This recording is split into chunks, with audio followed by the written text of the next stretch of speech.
सभी को सादर नमस्ते जी। आप सभी का स्वागत है हमारे यूट्यूब चैनल वैदिक धर्म पर। और हम पढ़ रहे हैं सत्य प्रकाश का 11वां समोल्लास। और 11वें समोल्लास के अंदर आज हम ऐसे विषय पर चर्चा करेंगे जो विषय बहुत ही महत्वपूर्ण है। आज हम चर्चा करेंगे जो जगन्नाथपुरी के अंदर जो चमत्कारों का विषय में जो लिखा हुआ है कि जगन्नाथ मंदिर के अंदर जो है चावल जो है अपना आप पकते हैं। और जगन्नाथ में जो मूर्ति है वो जो है वो आकाश में ही है, वो ज़मीन पर नहीं है। इस प्रकार की जो धारणाएं जो जगन्नाथपुरी मंदिर से जुड़ी हुई हैं, चावल अपना पकते हैं। और किसी भी ने भी आज तक मूर्ति का जो है जब मूर्ति का जो शालिग्राम पत्थर है उसका जब इस तरीके की मान्यता है, जब उसका जो है क्लेवर के अंदर उसको रखा जाता है तो उसमें कोई भी उसको देख नहीं पाया आज तक। और जिसने भी उसको देखा उसकी मृत्यु हो गई। तो इस प्रकार की जो धारणाएं बनी हुई हैं आज हम विस्तार से चर्चा करेंगे। महर्षि दयानंद सरस्वती ने सत्या प्रकाश के 11वें समोल्लास के अंदर आज से 150 वर्ष पूर्व किस प्रकार से वो जगन्नाथपुरी मंदिर की जो है समीक्षा की है, किस प्रकार के वहाँ का जो पूजा पद्धति है, क्या क्या वहाँ की धार्मिक मान्यताएं हैं, किस प्रकार का वहाँ पर जो लीलाएं हैं वो चलती हैं पुजारियों के द्वारा, पंडितों के द्वारा। तो माना जाता है कि जो जगन्नाथपुरी मंदिर है वहाँ पर लोगों की ये मान्यता है कि जगन्नाथ में प्रत्यक्ष चमत्कार है। एक क्लेवर बदलने के समय चंदन का लकड़ा समुद्र में स्वयं आता है। तो उनका मानना ये है कि ये कहते हैं कि पंडित जो वहाँ के पुजारी हैं कि चंदन की लकड़ी का कोई एक कास्ट जो लकड़ी का एक जो लकड़ी का जो चंदन का लकड़ा समुद्र में स्वयं आता है। वो ऐसी लकड़ी जो चंदन की है और स्वयं समुद्र में आती है, जिसको भगवान स्वयं भेजता है, कोई भी उसको नहीं डालता समुद्र आदि के अंदर। तो इस प्रकार का, और जिस समुद्र में डालते हैं चूल्हे पर अपने आप चावल पक जाते हैं। हंडी धरने से ऊपर ऊपर के पहले पकते हैं। जो कोई वहाँ जगन्नाथ की प्रसादी ना खावे तो पुष्टि हो जाता है। तो इस प्रकार की मान्यता है कि अगर कोई वहाँ की जो प्रसाद वहाँ का जगन्नाथपुरी मंदिर के अंदर मिलता है, अगर उसका कोई ग्रहण ना करे, उसका पाक या उसका भोजन जो वहाँ के जगन्नाथपुरी के मंदिर के अंदर भंडारा जो भी इस प्रकार का होता है, अगर उसका ग्रहण कोई ना करे, उस भोजन को ना खाए तो वो पुष्टि और रोगी हो जाता है। इस प्रकार की मान्यताएं लोगों के अंदर बनी हुई हैं। रथ अब से आप चलता है तो लोगों की एक मान्यता और है। जो मंदिर है जगन्नाथपुरी का मंदिर, जो उसकी सुभद्रा और बीच में सुभद्रा को बलराम और श्री कृष्ण जी को इस प्रकार मूर्ति बीच में सुभद्रा जी को रखकर और इस प्रकार से जो वो मूर्ति के रखकर रथ यात्रा निकाली जाती है। तो उस पर उसकी मान्यता ये है कि वो स्वयं रथ अपना आप चलता है और पापी को दर्शन नहीं होता। इस प्रकार का जो वहाँ की धारणाएं बनी हुई है कि उस रथ का जो है वो रथ अपना आप चलता है और जो पापी लोग हैं जो पाप करते हैं उनको उस रथ के दर्शन नहीं हो पाते हैं। तो इस प्रकार की मान्यता भी बनी हुई है लोगों के बीच में। इंद्रदमन के राज्य में देवताओं ने मंदिर बनाया। क्लेवर बदलने के समय एक राजा, एक पंडा, एक बड़ा ही मर जाने आदि चमत्कारों को तुम झूठा ना कर मान सकोगे। तो इस प्रकार के महर्षि दयानंद सरस्वती के जो पंडे हैं वो सवाल कर रहे हैं कि तुम जो खंडन करते हो, महर्षि दयानंद सरस्वती जी सभी का जो तुम खंडन करते हो, तो महर्षि दयानंद सरस्वती स्पष्ट कहते हैं कि भाई मैं खंडन किसी का नहीं करता हूँ। जो सत्य है उस सत्य को मैंने माना है, ऋषि मुनियों ने माना है। जो वैदिक धर्म है, वैदिक धर्म के धर्म ग्रंथों के जो शास्त्र हैं, शास्त्रों के अंदर जो विद्या लिखी हुई है, जो सत्य है उसको मैं प्रचार प्रसार करने का कार्य मैं करता हूँ। और उसी प्रचार को जो ऋषि मुनियों ने किया है उसी को मैं कर रहा हूँ, उसी को मैं निरंतर आगे बढ़ा रहा हूँ। तो लेकिन पंडे जो हैं वो हर बार से नया नया जो अपना हर प्रकार से चमत्कारों का इस प्रकार का जो वर्णन देवी देवताओं के नाम पर करते हैं, मंदिरों के नाम पर करते हैं, पाषाण पूजाओं के नाम पर करते हैं। तो महर्षि दयानंद सरस्वती स्पष्ट कह रहे हैं कि भाई मैं किसी का खंडन नहीं कर रहा, मैं जो सत्य है उसको मनवाने का प्रयास कर रहा हूँ। लोग सत्य को जो मानेंगे, जानेंगे तो अपनी उनकी उन्नति होगी, प्रगति होगी। और जो उनका मनुष्य जन्म है, उसका जो मनुष्य जन्म जिस कार्य के लिए उनको मिला है वो उनका कार्य संपूर्ण जो है उनका पूरा होगा। और अपने मोक्ष आदि जो वैदिक धर्म को, वैदिक शास्त्रों को पढ़कर, वेद आदि सत्य शास्त्रों को ग्रहण पढ़कर और विद्या को अर्जन कर कर अपने मुक्ति आदि को जो है सुख को भोगेंगे, स्वर्ग आदि की प्राप्ति होगी। अगर इस प्रकार के बखेड़े पड़े रहेंगे, अज्ञानता में मूर्ति आदियों के भरोसे बैठे रहेंगे तो उनका पतन निश्चित है और पतन होता हुआ भी आया है। तो इस प्रकार की जो महर्षि दयानंद सरस्वती ने वो बताते हैं किस प्रकार से लोगों के बीच में धारणा बनी हुई है। तो इसी प्रकार से महर्षि दयानंद सरस्वती ने वर्णन किया है कि कैसे लोगों के बीच में जो जगन्नाथपुरी का मंदिर है उसको लेकर अनेकों प्रकार के चमत्कार इस प्रकार के बने हुए हैं लोगों में, और लोग चमत्कार के कारण वहाँ से अनेकों प्रकार की आस्थाएं उनकी बन चुकी हैं, और लोगों ने मंदिरों को और देवी देवताओं को ही अपना सर्वस्व सौंप दिया है। उन्हीं के भरोसे हैं, उन्हीं के भरोसे अपनी नैया छोड़ दी है कि देवी देवता ही सब कुछ हमारा करेंगे। तो महर्षि दयानंद सरस्वती स्पष्ट कर रहे हैं कि देवी देवता जिन भी तुम महापुरुषों को मानते हो, उनके जो आचरण उनका है, जो उनकी शिक्षा उनकी रही है, उनसे जो उनके चरित्र की शिक्षा रही है, ज्ञान विज्ञान उन्होंने अपने जीवन जब उनका समय रहा, उन्होंने अपना अच्छे प्रकार से धर्म का प्रचार प्रसार किया, लोगों की रक्षा की, सेवा की। इस प्रकार का जो उनका चरित्र रहा है अच्छा, इस प्रकार के चरित्र को तुम अपने अंदर धारण कीजिए, लेकिन उनकी पूजा उपासना नहीं कीजिए। महापुरुषों की मूर्ति आदि बनानी चाहिए, लेकिन उनकी पूजा अर्चना नहीं करनी चाहिए। इस प्रकार का महर्षि दयानंद सरस्वती कहते हैं कि पाषाण आदि पत्थरों की पूजा करने वाले की बुद्धि भी पाषाण ही हो जाती है। पाषाण का मतलब ये नहीं है कि बिल्कुल जाम हो गई। पाषाण का मतलब यहाँ तर्क ये दिया गया महर्षि दयानंद सरस्वती के द्वारा कि जैसे कि किसी भी व्यक्ति किसी भी विषय में सोचने समझने की जो क्षमता है उसकी, वो शून्य के बराबर हो जाती है और किसी प्रकार का ठीक निर्णय नहीं कर पाता है मनुष्य। तो इस प्रकार का महर्षि दयानंद सरस्वती ने तर्क दिया है। तो महर्षि दयानंद सरस्वती लिखते हैं कि जब मथुरा के अंदर क्योंकि महर्षि दयानंद सरस्वती ने जो अपनी संस्कृत भाषा का जो व्याकरण आदि की जो शिक्षा दीक्षा ली थी महर्षि दयानंद सरस्वती ने, वो गुरु ब्रजानंद दंडी जो थे, दंडी स्वामी मथुरा के अंदर जो रहते थे, उन्हीं से उन्होंने इस ग्रामर की शिक्षा जो जिसको व्याकरण कहा जाता है, व्याकरण की शिक्षा उन्होंने संस्कृत विद्या वहाँ से पढ़ी थी। तो जब उन्होंने वहाँ पढ़ी, जब वो मथुरा के अंदर थे, तो उनको एक मनुष्य मिलता है। मनुष्य क्या, वो एक विरक्त बैरागी था जो जगन्नाथपुरी के अंदर, जिसने अपने 12 वर्ष वो जगन्नाथपुरी के मंदिर में रहा, और जिसने पूजा अर्चना करता था वो जगन्नाथपुरी मंदिर के अंदर।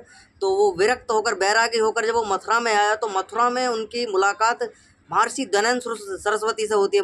महर्षि दयानंद सरस्वती से जब उनकी मुलाकात होती है, तो महर्षि दयानंद सरस्वती उनसे जिक्र करते हैं कि क्या जब तुम जगन्नाथपुरी के मंदिर के अंदर इस प्रकार की जो घटना सुनने में आती है कि वहाँ रथ स्वयं चलता है, और प्रथम जो चावल हैं हांडी में, वो सर्वप्रथम नीचे के ना पककर, और ऊपर की जो सबसे ऊपर की हांडी होती है उसके चावल पक जाते हैं, और स्वयं जो समुद्र के अंदर लकड़ी अपने आप से आती है, और उसी लकड़ी से जो है उसका मूर्ति आदि जो शालिग्राम पत्थर है उसकी क्लेवर आदि बनाया जाता है, उसका ढांचा आदि बनाकर उसके अंदर शालिग्राम मूर्ति को उस पर सोने का कवर आदि चढ़ाकर उसकी स्थापना की जाती है।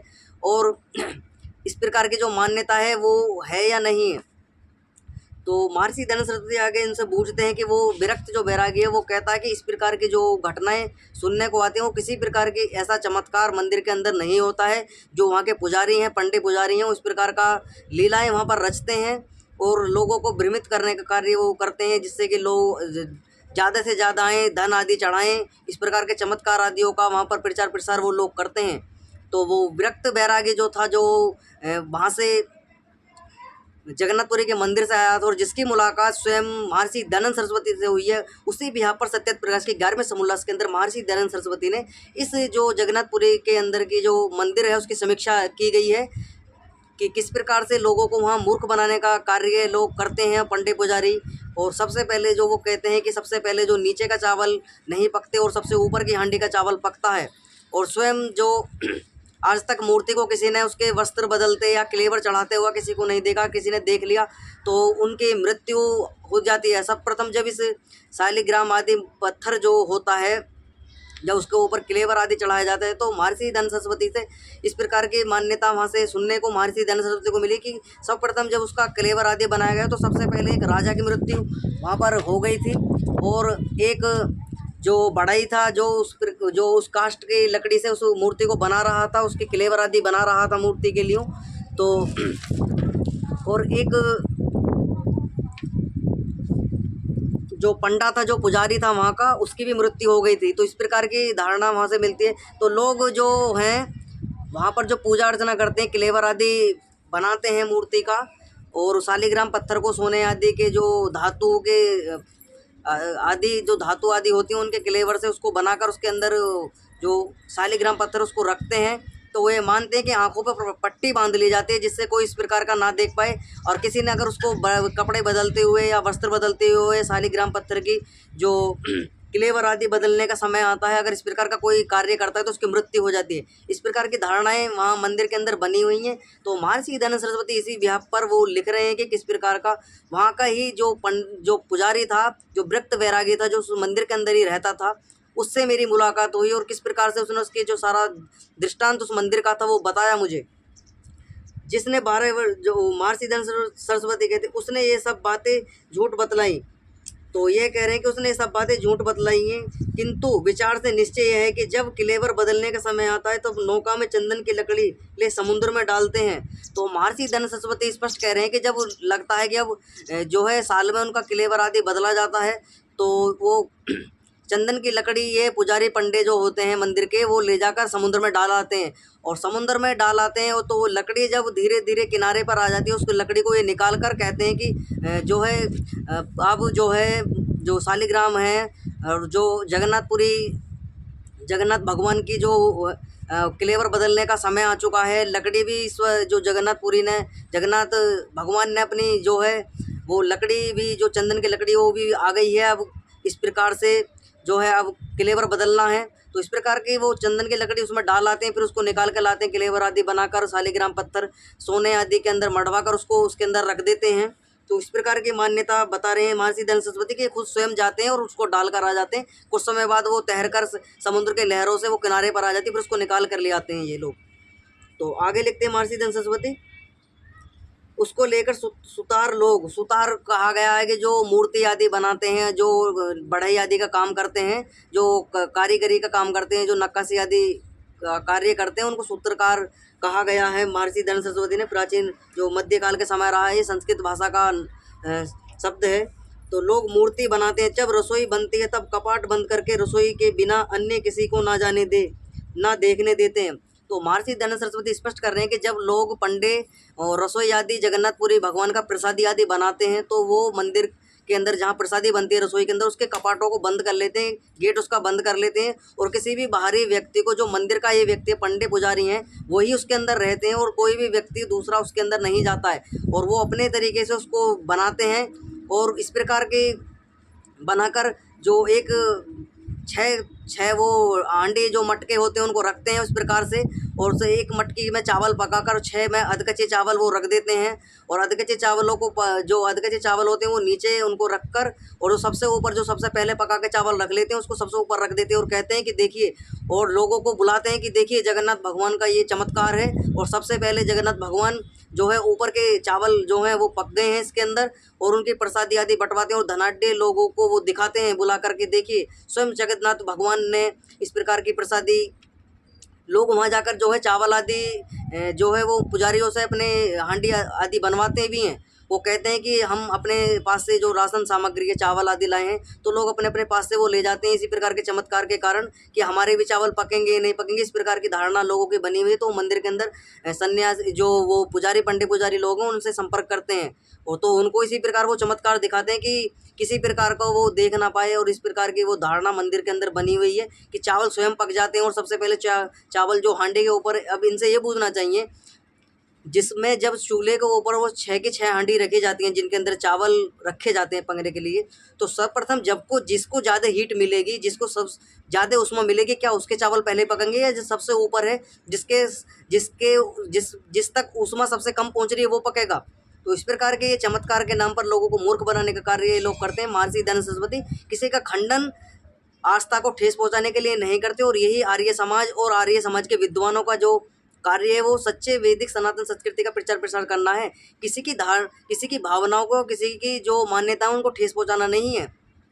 लोग जो अज्ञानता में फंस चुके हैं, अंधकार में फंस चुके हैं, पंडे पुजारियों के चक्कर में फंसकर अपने जीवन को व्यर्थ गवा रहे हैं, उनको इस अंधकार से निकालकर वैदिक धर्म जो सत्य सनातन संस्कृति वैदिक धर्म के लिए श्री रामचंद्र जी की, श्री कृष्णचंद्र जी महाराज की, ऋषियों की, महाऋषियों की, ऋषि मुनियों की ब्रह्मा से लेके जैमिनी पर्यंत जितने भी पतंजलि आदि ऋषि हुए हैं, इन तक जितनी भी मान्यताएं इनकी रही है वो वैदिक मान्यता इनकी रही है। तो इसी प्रकार का प्रचार प्रसार का कार्य आर्य समाज भी करता है। और ऋषि दयानंद ने इसी प्रकार से अपने इस संगठन की जो नींव रखी थी वो इसीलिए रखी थी कि जो लोग वेदों से अनभिज्ञ हो गए हैं, वैदिक धर्म को त्यागने लगे हैं और वैदिक धर्म से जो है वैदिक धर्म का जो प्रचार प्रसार है वो क्षीण हो गया है, वो ना के बराबर ही है। कुछ ही लोग वैदिक विद्वान बचे हैं संसार के अंदर। तो इस प्रकार की जो विद्या हमारे वेदों की है उसका प्रचार प्रसार होना चाहिए। लोगों के अंदर जो ज्योतिपुंज है वेदों का और सत्य का धारण करने के लिए उस ज्ञान को अर्जन करना चाहिए। तो इस प्रकार का प्रचार प्रसार का कार्य महर्षि दयानंद सरस्वती ने अपने समय में किया। और इसी के प्रचार प्रसार के लिए महर्षि दयानंद सरस्वती ने संगठन जो आर्य समाज संगठन है उसका निर्माण किया। आर्य समाज कोई मत पंथ संप्रदाय या किसी प्रकार का फिरका मजहब आदि नहीं है। शुद्ध सनातन वैदिक संस्कृति को मानने वाला आर्य समाज संगठन है और जो शुद्ध वैदिक परंपरा को मानता है, जो श्री राम को, श्री कृष्ण जी को, ऋषियों को, ब्रह्मा से लेकर जैमिनी पर्यंत पतंजलि जितने भी ऋषि हुए हैं सभी को मान्यता, उसकी जो मान्यता है आर्य समाज के वो उन्हीं की मान्यता है, ऋषि मुनियों की मान्यता है, उसी के पदों चिन्हों पर आगे चलता है जो आर्य समाज है। तो इसी प्रकार विद्वान जो लोग हैं वैदिक धर्म को मानने वाले वो इसी प्रकार का प्रचार प्रसार का कार्य कर रहे हैं, जिससे जो हिंदू लोग जो अपने आप को हिंदू मान बैठे हैं मुगलों के द्वारा जो उनको नाम दिया गया और जिसमें वो उन्होंने अपना टाइटल उसको घोषित कर लिया है कि हम हिंदू हैं। और कोई आर्य आदि उनको बताए तो वो कहते हैं आर्य तो विदेशी, आर्य तो विदेश से आए थे, उन्होंने आकर भारत पे हमला किया, भारत के लोगों को परेशान किया, उस प्रकार के आकर यहाँ पर सत्ता अपनी सौंप ली, चलाना प्रारंभ कर दिया, लोगों को यहाँ के गुलाम बना लिया। तो इस प्रकार की धारणा जो मैक्स मुलर आदि भाष्यकार हुए हैं अंग्रेजों ने, इस प्रकार की धारणा फूट करोगे राजनीति जो पढ़ने को मिलती है मॉडर्न हिस्ट्री के अंदर, इस प्रकार की जो हिस्ट्री रही है वो इस प्रकार की धारणाएं लोगों के मस्तिष्कों में बैठा दी गई हैं, जिससे आर्यों को तो विदेशी बता दिया गया और जो यहाँ के जो अंग्रेज आदि थे, मुगल आदि थे, उनको यहाँ का ये घोषित कर दिया कि वो तो यहीं के वासी थे और वो विदेश से नहीं आए थे। तो इस प्रकार की धारणाएं, क्योंकि आर्य शब्द जो है वो संस्कृत का शब्द है। आर्य का मतलब होता है श्रेष्ठ, विद्वान, चरित्रवान, ज्ञानवान, बुद्धिमान। आर्य का मतलब यह होता है। तो आर्य उस व्यक्ति को कहा गया है जो श्रेष्ठ है, जो विद्वान है, जो वैदिक धर्म को मानता है, वेदों का ज्ञान अर्जन करता है, वैदिक धर्म को मानता है, वैदिक धर्म को में जीता है, वैदिक संस्कृति को जो है धारण करता है, उसको आर्य कहा गया है। तो आर्य श्री रामचंद्र जी भी थे, श्री कृष्ण जी भी थे। ये सारे के सारे जितने भी महापुरुष हमारे हुए हैं, श्री रामचंद्र जी, श्री कृष्ण जी, और महाभारत के अंदर जो तुम्हारे अर्जुन, नकुल, सहदेव, युधिष्ठिर आदि जितने भी महापुरुष हुए हैं, ये योद्धा हुए हैं जो महाभारत के अंदर हुए, सारे के सारे जो हैं ये सब आर्य थे। किसी ने भी इस प्रकार का हिंदू शब्द तुम्हें महाभारत के अंदर भी देखने को नहीं मिलेगा, न रामायण के अंदर देखने को मिलेगा। ये जो हिंदू शब्द दिया गया है 700-800 साल पहले, ये मुगलों के द्वारा दिया गया है। और मुगल हमको हिंदू इसलिए कहते थे, जो भारत के लोग थे वो हमको कहते थे कि चोर हैं, लुटेरे हैं, डाकू हैं, बदमाश हैं, चोर हैं, और इस प्रकार के बलात्कारी, दुराचारी, नीच हैं, काफिर हैं। इस प्रकार के मतलब डिक्शनरी के अंदर जो गूगल पे सर्च करोगे वहाँ पर भी आपको मिल जाएंगे। बार बार मैं आपको समझाता हूँ कि आप अपने आप को हिंदू ना कहकर आर्य लिखिए। हम आर्य हैं सभी के सभी, जितने भी सनातन हैं। और हमारा जो धर्म है वो वैदिक सत्य सनातन वैदिक धर्म है। हमारे धर्म ग्रंथ वेद हैं, और धर्म ग्रंथ जो हैं और धर्म जो बनाया जाता है वो ईश्वर के द्वारा बनाया जाता है। ईश्वर के द्वारा बनाया हुआ धर्म जो है सार्वभौमिक, सभी के लिए बराबर है, किसी के लिए कम या किसी के लिए ज़्यादा नहीं है। जितने भी लोगों ने अपने अपने मंत्र संप्रदाय बना रखे हैं वो सभी के सब जो है अपने अपने तरीके से अपने अपने कार्यों को सिद्ध करने के लिए, अपनी मनसाओं को पूरा करने के लिए, अपने अपने जो प्रपंच है उनको पूरा करने के लिए लोगों को मतपंथ संप्रदायों में बांटने का प्रयास वो लोग करते हैं। अपने षड्यंत्र आदि करके उनको पूरा करते हैं। मनुष्य जाति को इस प्रकार से बांट लिया गया है कि लोग कोई कुछ बन बैठा है, कोई कुछ बन बैठा है। तो इसी प्रकार के जो मनुष्य वर्ग है उसको एक सूत्र में पिरोने का कार्य आर्य समाज करता है। ऋषि दयानंद ने ही यह मुहिम इसलिए ही चलाई थी आर्य समाज की, कि जो मेरे बाद में जो आर्य समाज के अंदर जो विद्वान हैं, जो वैदिक धर्म को मानने वाले, वेद को पढ़ने के बाद में जो लोग प्रचार प्रसार इस संस्कृति का करें, अच्छे प्रकार से अपने सनातन संस्कृति वैदिक धर्म को वैदिक प्रचार प्रसार इसका करें। और लोगों में जो है इस प्रकार की जो धारणा बनी हुई है पाखंडता की, रूढ़िवादिता की, नकारिता जिनके अंदर आ चुकी है, लोग बलहीन, पुरुषार्थहीन, विद्याहीन हो चुके हैं, उनके अंदर जो प्रकाश पुंज विद्या का हो और अच्छे अच्छे विद्वान समाज के अंदर जो हैं घर परिवारों के अंदर से निकले और वैदिक धर्म का प्रचार प्रसार करें। तो आगे अपने विषय पर आते हैं। तो वह लिखते हैं कि महर्षि दयानंद सरस्वती भूमि पर चारों ओर 6 और बीच में एक चक्करकार चूल्हा बनाते हैं। उन पहाड़ों के नीचे घी, मट्टी और राख लगा 6 चूल्हों पर चावल पका, उनके तले मांझकर तो उनके तले आदि मांज देते हैं। जब वो चावल वो पक जाते हैं, तले आदि उनको साफ करके, जिससे लगे ना कि भाई ये जो है इनको भी हीट दी गई है, ये भी पकाए गए हैं, तो उनको बिल्कुल नीचे साफ कर देते हैं और दिखाने का प्रयास करते हैं कि भाई सबसे पहले जो है वो ऊपर वाला चावल की जो हांडी है वो पकी है। उस चावल 6 चूल्हों के मुख के लोहे के तवों से बांधकर दर्शन करवाने वालों को जो धनाढ्य लोग हैं उनको बुला के दिखलाते हैं। ऊपर के हांडों के से चावल निकाल के पके हुए चावलों को दिखला, नीचे के कच्चे चावल निकाल दिखा के उनसे कहते हैं कि कुछ हांडे के लिए रखे दो, आँख के अंधे गांठ के बूरे। तो महर्षि दयानंद सरस्वती स्पष्ट कह रहे हैं कि जो बुद्ध बुद्धि लोग हैं, जो पागलपंथी में जो पागलपंथी उनके अंदर छा चुकी है, जिन्हें उनकी बुद्धि ने काम करना बंद कर दिया है, वो उस प्रकार के षड्यंत्रों में पंडे पुजारियों के फंस जाते हैं और वहाँ पर अनेकों प्रकार के धन आदि चढ़ा देते हैं। और मासिक वो तो कह रहे हैं कि मंथली भी वहाँ बांध लेते हैं कि भाई हम हर महीने इस प्रकार का जो डोनेशन है, चंदा आदि या दान आदि हम आपको जगन्नाथ भगवान के वो सेवा में देंगे। तो इस प्रकार की धारणा ही बन जाती है। लोग अपने आप को चमत्कारों के कारण ही लोगों ने अपने जो सनातन संस्कृति, वैदिक संस्कृति का नाश कर लिया है। कैसे इस सनातन संस्कृति का, वैदिक संस्कृति का नाश हुआ और भारत जो है वो विश्व गुरु से एक गुलाम आदि की जो स्थिति है भारत की रही है। कैसे मुगलों ने आकर इन मूर्ति पूजकों के कारण ही मुगलों ने आकर जो है वैदिक संस्कृति को रौंद दिया, वैदिक संस्कृति का पतन करना प्रारंभ करा।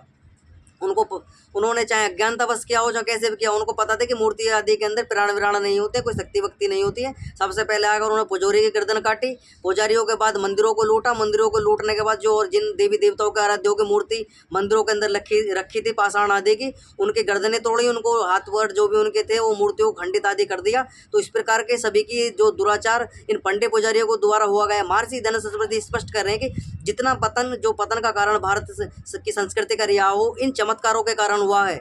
ये जितने भी चमत्कारों के नाम पर, पुराणों के नाम पर जो पंडित पुजारियों ने चमत्कारों की कथाएं जो पुराणों के अंदर जो लोगों को जो दिमागों में बैठा दिए हैं, इसी के कारण लोग बलहीन, पुरुषार्थहीन, विद्याहीन हो चुके हैं। मस्तिष्क ने उनके काम करना बंद कर दिया है। किसी प्रकार का तर्क वितर्क किसी से नहीं करते हैं। कोई उनको नूही मूर्ख बना देता है लोगों को। कोई किसी ना किसी प्रकार से कोई ईसाई बना लेता है, कोई मुसलमान बना लेता है, कोई यहूदी बना लेता है, कोई जैन, कोई बौद्ध, कोई पारसी। इस प्रकार से लोगों को जो है वो लालच आदि, प्रलोभन आदि देकर अपने मत से वो परिवर्तन कर देते हैं। तो महर्षि दयानंद सरस्वती का यही प्रयास बताने का है कि आप जो है पाषाण आदि पूजा के चक्कर में ना पड़कर निराकार परमपिता परमात्मा की ईश्वर की उपासना कीजिए। संपूर्ण संसार को बनाने वाला है, पालन करने वाला है, उसकी रक्षा करने वाला है, भोजन आदि की व्यवस्था करने वाला है, ऐसे ईश्वर की उपासना कीजिए। तो आगे लिखते हैं महर्षि दयानंद सरस्वती, तो वो लोग जो मंदबुद्धि हो जाके वहाँ असर भी आदि धरते हैं। कोई मासिक वहाँ पर मंथली आदि भी बांध लेता है। शूद्र नीच लोग जो मंदिर में नवेद उनको कह रहे हैं कि जो लोग भोजन जो वो चावल आदि पकवान आदि बनाते हैं वो उनको झूठा आदि कर लेते हैं पहले, और उनके बाद शूद्र नीच लोग झूठा कर देते हैं। पश्चात कोई रुपए देकर हंडा ले हुए उसके घर पहुँचाते।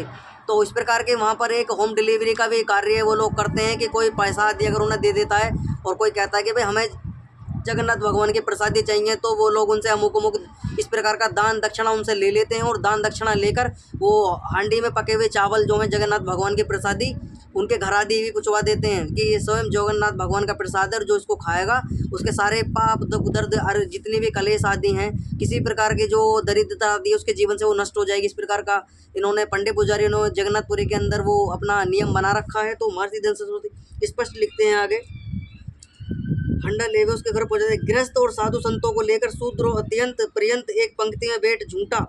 और एक मान्यता और है, साधु संत जितने भी हैं वहाँ की कोई भी जिस पत्तल पे वहाँ पर एक भंडारा आदि का वहाँ पे भोजन आदि जगन्नाथपुरी मंदिर के अंदर चलता है। तो वहाँ पर की मान्यता यह है कि जो भी लोग वहाँ पर मंदिर के अंदर भोजन आदि परोसते हैं और जो उस भोजन को खाकर जाते हैं लोग, तो उन पत्तलों को फेंका नहीं जाता है, जो पात्र हैं उनको फेंका नहीं जाता है। उन्हीं झूठे पात्रों में जो दूसरे लोग हैं उसी पंक्ति में उन्हें बैठाकर उनको ले जाकर उन झूठे पत्तलों पर ही वो प्रसादी आदि उनको खिलाई जाती है। तो महर्षि दयानंद सरस्वती स्पष्ट कह रहे हैं, और ये सारा का सारा दृष्टांत महर्षि दयानंद सरस्वती को उस व्यक्ति ने बताया था जो व्यक्ति जो जगन्नाथपुरी मंदिर के अंदर से बैरागी आदि व्यक्ति होकर जो जगन्नाथपुरी का मंदिर है उसके अंदर उनने पूजा अर्चना वो करता था।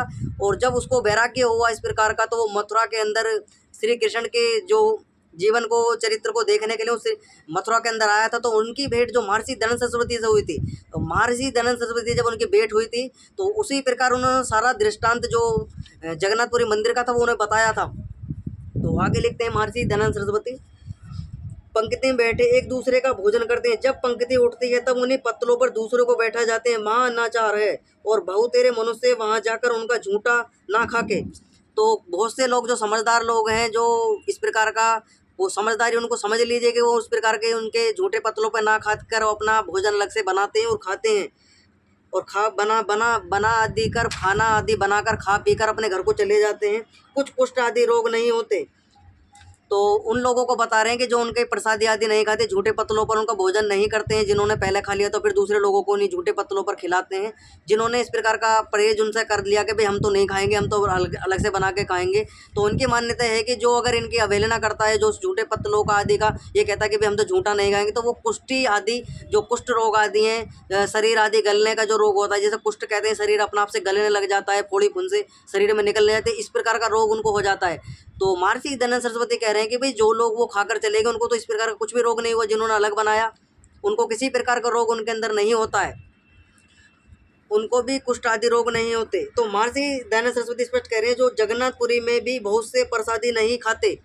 तो जो जगन्नाथपुरी है, जो जगन्नाथ धाम है, मंदिर के आसपास के जो लोग हैं, जो जगन्नाथ मंदिर से थोड़ी दूरी पर भी हैं, वो लोग भी उस प्रसादी को नहीं खाते। जो मंदिर के आसपास थोड़े रहते होंगे लोग या मंदिर के अंदर दर्शन आदि करने जाते पुजारी आदि, वो खाते होंगे, लेकिन जो मंदिर से थोड़ी दूर रहते हैं वो लोग नहीं खाते। लेकिन वो तो बिल्कुल कुष्ठ आदि रोगों से मुक्त हैं, उनको तो किसी प्रकार का कुष्ठ आदि रोग नहीं होते हैं। तो इस प्रकार की गलत धारणा जगन्नाथपुरी मंदिर के अंदर जो बनाई हुई है। वो आगे लिखते हैं महर्षि दयानंद सरस्वती, जगन्नाथपुरी मंदिर में बहुत से ऐसे कुष्ठी भी हैं जो कुष्ठ रोग से जो है ग्रसित हैं, जिनके कुष्ठ आदि रोग है, जिनके शरीर आदि गल रहे हैं, फुंसी फोड़े आदि, तो उनका किसी प्रकार का रोग उससे जो प्रसादी आदि वो डेली खाते हैं, किसी प्रकार का रोग उनका ठीक नहीं होता है। तो स्पष्ट कह रहे हैं महर्षि दयानंद सरस्वती, ये कल्पित एक कल्पना, एक भ्रांति है, लोगों को मूर्ख बनाने का काम कर रहे हैं वहाँ लोग। तो इस प्रकार की धारणा को छोड़ना चाहिए। झूठा खाने से भी रोग नहीं छूटता, वो स्पष्ट कह रहे हैं कि झूठा भी खाते हैं, वो पुष्टि रोग उनका झूठे पत्तलों पे भी खाते हैं, और अनेकों सालों से वो वहाँ पर पड़े हैं, कई कई वर्ष उनको बीत गए हैं, 10-10 15-15 साल हो गए, और किसी प्रकार का उनके शरीर के अंदर किसी प्रकार का परिवर्तन जो है कुष्ठ रोग को लेकर नहीं है, किसी प्रकार का उनका समाधान वहाँ नहीं हो पा रहा है। तो यह जगन्नाथ ने वाम मार्गियों ने भैरवी चक्कर बनाया है, क्योंकि सुभद्रा श्री कृष्ण और बलदेव की बहन लगती है। तो महर्षि दयानंद सरस्वती स्पष्ट बता रही है, सुभद्रा है, जो बलदेव है, बलदेव यानी बलराम को ही बलदेव कहा गया है। तो सुभद्रा जो उनकी बहन थी श्री कृष्ण जी की, उसी को दोनों भाइयों के बीच में स्त्री और माता के स्थान बैठाई, और जो भैरवी चक्कर ना हो तो यह बात कभी ना होती। तो स्पष्ट लिख रहे हैं महर्षि दयानंद सरस्वती कि जो वाममार्गी हैं वो भी इस प्रकार का कार्य करते हैं। वाममार्गी जो हैं, वाममार्गियों की मैंने वीडियो भी बनाई है, आपको इस चैनल पे ही मिल जाएगी, वैदिक धर्म चैनल जब आप सर्च करोगे तो उसी में प्ले लिस्ट मिल जाएगी आपको सत्य प्रकाश की। तो उसमें वे जो वाममार्गी हैं, वाममार्गी क्या करते हैं कि जो स्त्रियां होती हैं उनकी स्त्रियों की पूजा करते हैं, और वो जननांग की पूजा करते हैं, और जो पुरुष हैं वो स्त्रियों की पुरुषों के जननांग हैं उनकी पूजा करते हैं, और स्त्रियों के जननांग की पूजा करते हैं। इस प्रकार का भैरवी चक्कर आदि का बनाया जाता है वहाँ पर, जो सुभद्रा श्री कृष्ण की बहन लगती हैं। तो इस महर्षि दयानंद सरस्वती बताने का प्रयास कर रहे हैं कि ना तो बात कभी ना होती, और रथ के पहिए जो ये चलते हैं, जो ये इनकी मान्यता और है।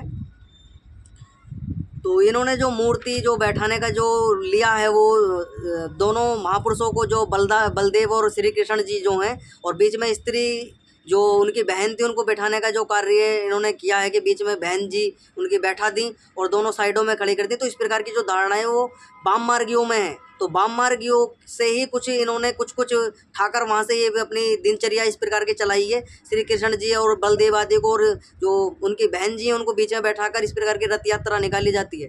तो आगे रथ यात्रा पर भी हम चर्चा कर लेते हैं, किस प्रकार की रथ यात्रा वहाँ पर निकाली जाती है। तो रथ के पहिए के साथ कला बनाई हुई है। तो महर्षि दयानंद सरस्वती स्पष्ट कह रहे हैं कि जब उनको सूदी घुमाते हैं तो घूमती है।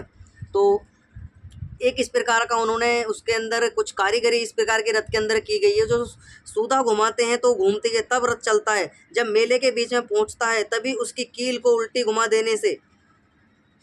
तो महर्षि दयानंद सरस्वती स्पष्ट कर रहे हैं कि जब वह भीड़ के अंदर जब वो रथ यात्रा पहुंचती है तो उसके जो सीधा घुमाते हैं तो वो चलती है, और जो उल्टी और उसके कील प्रोध होते हैं तो वो रथ यात्रा में जो लोग उसको खींच रहे होते हैं अनेकों प्रकार से, और रस्से रस्से मोटे आदि रस्से लगाकर उसमें बहुत सारे लोग उसको खींच रहे होते हैं। जगन्नाथपुरी रथ किया जो रथ होता है, जिसमें सुभद्रा, श्री कृष्ण जी और बलदेव जी बैठे हुए हैं। तो जब वो भीड़ के अंदर पहुंच जाते हैं तो वो कहते हैं कि अब जगन्नाथ भगवान ने अपना जो है वो अपना शक्ति दिखानी प्रारंभ कर दिया। अब ये यहाँ पर जाम हो गया है, और जो यहाँ पर जो लोग हैं, जो दुष्ट लोग हैं इस प्रकार के हैं, तो वो यहाँ से चले जाएं। इस प्रकार की मान्यता वहाँ पर बनी हुई है। या धन आदि चढ़ाया जाए तो ये जो है ये चलेगा रथ आगे को। वो कहते हैं कि पुजारी पुकारते हैं, दान दो पुण्य करो, जिससे जगन्नाथ प्रसन्न होकर अपना रथ चलावे। तो दान दो पुण्य करो, पुण्य का मतलब उनका वही होता है धनार्जन आदि चढ़ाएं वहाँ पर मंदिर के अंदर, या दक्षिणा आदि उस रथ यात्रा में जो भी पुजारी पंडे पुजारी बैठे हों तो उनको दान दक्षिणा आदि दी जाए। और जो कोई दान दक्षिणा आदि जब वहाँ का चलने मिल जाती है तो वो शीघ्र उस कील को वहाँ से निकाल कर और रथ यात्रा को आगे बढ़ाना प्रारंभ कर देते हैं। तो इस प्रकार से वो रथ यात्रा चलाई जाती है। स्पष्ट महर्षि धन सरस्वती बता रहे हैं।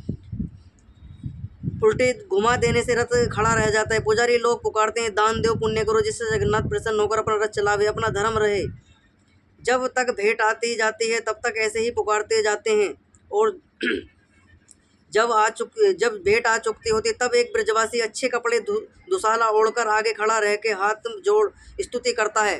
तो एक ब्रजवासी जो मथुरा का क्षेत्र है, मथुरा के अंदर जो वृंदावन आदि है, ब्रज को उसको बोला जाता है ब्रज का क्षेत्र। तो वहाँ कर एक मथुरा का कोई व्यक्ति पंडित जो पुजारी है वो जाकर इस प्रकार की अर्चना जगन्नाथ भगवान के जो रथ है उसके जो रथ के आकर खड़ा होकर वो स्तुति करता है, प्रार्थना करता है कि जगन्नाथ भगवान जी अब आपका दान दक्षिणा आपको दे दी मिल गई है हमें। और जो है जो पुण्य पुजारी लोग हैं, जो अच्छे पुण्य करने वाले लोग हैं, वो शीघ्र आपके रथ यात्रा में सम्मिलित हो चुके हैं। तो आप कृपया करके अपनी सामर्थ्य से इस रथ को बढ़ाने में आगे सहायता कीजिए, और इस अपने जो आपने ये शक्ति से अपने रथ को रोक लिया इसको पुनः चालू कीजिए। तो इस प्रकार की वो स्तुति करता है और रथ इसी स्तुति करने से एकदम चल पड़ता है आगे। तो आगे लिखते हैं महर्षि धन सरस्वती, सूतक हमा देते जब हम आगे लिखते हैं कि जगन्नाथ स्वाभिमान आप करके रथ को चलाएं, हमारा धर्म रखो इत्यादि बोल के तो इस साष्टांग दंडवत प्रणाम कर रथ पर चढ़ता है। तो वो उसको इस प्रकार की विनती कर दंडवत प्रणाम करके दंडवत उसको तो वो रथ पर चढ़ता है। और रथ पर चढ़कर उसको रथ को आगे चलाने का जो कार्य है वो करता है। उसी समय कील को सूदा घुमा देते हैं और जो जय जय शब्द बोल के सहस्त्रों मनुष्य सरसा खींचते हैं। उसका रास्ता जगन्नाथ भगवान के अंदर घोड़ा आदि नहीं लगाए जाते हैं, वो मनुष्य उसको अपने तरीके से अपने सामर्थ्य से जगन्नाथपुरी के रथ को जो जगन्नाथ भगवान का वो रथ यात्रा निकाली जाती है उसको अपने सामर्थ्य से खींचते हैं। तो रास्ता खींचते हैं, रथ चलता है। जब बहुत से लोग दर्शन को जाते हैं तब इतना बड़ा मंदिर है कि जिसमें दिन में भी अंधेरा रहता है। तो महर्षि धन सरस्वती स्पष्ट कह रहे हैं कि मंदिर इतना विशालकाय मंदिर बना हुआ है जिसके अंदर दिन में भी अंधेरा रहता है और दीपक जलाना पड़ता है। दीपक उस समय जो है जिस समय की ये घटनाएं लिखी हुई हैं महर्षि धन सरस्वती 150 वर्ष पूर्व लिखी थी, तो बिजली आदि का आविष्कार उस समय इतना नहीं हुआ था। तो इस प्रकार के जो मसाल आदि होती थी या दीवा आदि मंदिर के अंदर जलाया जाता था, तब उसके अंदर रोशनी होती थी मंदिर के अंदर। तो उन मूर्तियों के आगे पर्दे खींचकर लगाने के पर्दे दोनों ओर रहते हैं। तो मूर्ति के जो मूर्ति बनी हुई है वो तीनों मूर्ति जगन्नाथ भगवान की, किसी कृष्ण जी, बलदेव की और सुभद्रा जी की, उन मूर्तियों के आगे पर्दे लगे हुए हैं और पर्दे दोनों ओर रहते हैं। पंडे पुजारी भीतर खड़े रहते हैं। जब एक और वाले ने पर्दे को खींचा, फट मूर्ति आड़ में आ जाती है। तो जब वो मंदिर के अंदर पंडे पुजारी रहते हैं, जो पर्दे को खींच देते हैं तो मूर्तियों की जो है वो पर्दा हो जाता है और पर्दे के पीछे मूर्ति अंधेरे में व्याप्त हो जाती है, अंधेरे में छुप जाती हैं। भक्त मूर्ति आड़ में आ जाती है। तब पंडे पुजारी पुकारते हैं, तुम भेंट धरो, तुम्हारे पाप छूट जाएंगे। तो पंडे पुजारी फिर रोल बचाने लग जाते हैं और कहते हैं कि तुम भेंट धरो, तुम दान करो, तुम विनती करो जो जगन्नाथ भगवान से। तो इस प्रकार के वो पंडे पुकारता है तो पर्दे को खींचकर मूर्ति आड़ में, जब पंडे पुजारी पुकारते हैं तुम भेंट धरो, तुम्हारे पाप छूट जाएंगे, दर्शन होगा, शीघ्र करो। वे बेचारे भोले भाले मनुष्य धूर्तों के हाथ लूटे जाते हैं और फट पर्दा दूसरा खींच लेते हैं। तो जब दान आदि धर दिए जाते हैं तो फट जो दूसरा व्यक्ति है, जो पंडा है दूसरा, वो पर्दे को खींचकर साइड कर देता है और तुरंत एकदम उजाला होकर जो मूर्ति हैं सुभद्रा आदि, जो देवी सुभद्रा श्री कृष्ण जी की बहन और बलदेव आदि की जो तीनों की मूर्तियां हैं वो प्रकट हो जाती हैं, एकदम देखने लग जाती है कि स्वयं भगवान प्रसन्न हो गए हैं और एकदम से वो उजाला उसके अंदर होने लग जाता है मंदिर के अंदर। तो शीघ्र दर्शन होते हैं उनको, श्रद्धालुओं को बेचारे तभी दर्शन होता है जब जय शब्द बोलकर प्रसन्न होकर धक्के खाकर तिरस्कृत होकर चले जाते हैं। तो महर्षि धनसरस्वती स्पष्ट कह रहे हैं, धक्के खाकर भीड़ में गूंता मारी होकर वहाँ पर एक दूसरे को ऊपर चढ़ा चढ़ी कर पिच कर गिर पड़कर दर्शन आदि कर लोग हार थक कर अपने इस प्रकार की धारणा को लेकर अपने घर को चले जाते कि हम जगन्नाथ भगवान का दर्शन करके आए हैं। तो महर्षि धनसरस्वती बता रहे हैं कि किसने वो मंदिर बनवाया, कौन वो व्यक्ति था जिसने वो मंदिर का निर्माण करा। इंद्रमन वही है जिसके कुल के लोग अब तक कलकत्ते में हैं। तो उस समय इंद्रदमन नाम का कोई राजा था जिसके परिवार के लोग आज भी उस मंदिर की पूजा पद्धति और उसका कारोबार जो है उसकी एक प्रकार के जो मालिकाना हक कह सकते हो आप उसे, वो उसी के परिवार जो राजा इंद्रदमन था उसने वो मंदिर बनवाया था। तो उसी के परिवार के लोगों के पास भी आज उसकी कार्यभार उस मंदिर का है, वही लोग उस मंदिर के जो है वो चलाते हैं उस मंदिर को। तो महर्षि सरस्वती स्पष्ट कर रहे हैं कि कुल के लोग अब तक चलाते हैं। वे धनाढ्य राजा और देवी को उपासक था। तो वो राजा जो था वो बहुत ही धनवान राजा था और धनाढ्य परिवार से था, तो देवी का उपासक था। उसने लाखों रुपए लगाकर मंदिर बनवाया था। तो स्पष्ट बता रहे हैं महर्षि सरस्वती, उसने उस समय अपने आज से लगभग 800 हजारों साल पहले वो मंदिर का निर्माण करवाया था अपने सामर्थ्य से, अपने पैसे से। तो इसलिए कि आर्यवर्त देश के जो भोजन का बखेड़ा है, तो मंदिर का जो निर्माण किया गया था राजा इंद्रदमन के द्वारा, वो इस प्रकार किया गया था जो लोग उस समय में भोजन आदि की जो अकाल आदि पड़ जाता था उस समय भोजन आदि का प्रबंध करने के लिए हो, तो इस प्रकार की व्यवस्था राजा इंद्रदमन के द्वारा बनाई गई थी। उस मंदिर का निर्माण कराया गया था। उसके अंदर अनेकों प्रकार के जो भोजन सामग्रियां होती थी उनको स्टोर किया जाता था, और जो अकाल आदि पड़ जाती थी उस समय पर तो लोगों को दूर दूर से लोग उसके अंदर भोजन आदि की पकवान आदि बनाकर उनके जो पालन पोषण उनका लोगों का किया जाता था। इसलिए राजा इंद्रदमन ने उस मंदिर का निर्माण कराया था। तो भोजन का जो बखेड़ा संसार के अंदर फैला हुआ था भारत भूमि के अंदर, तो उसके जो लोग अकाल आदि पड़ जाता था उस कारण ही उस मंदिर का निर्माण राजा इंद्रदमन ने करवाया था, उसकी निवृत्ति के लिए।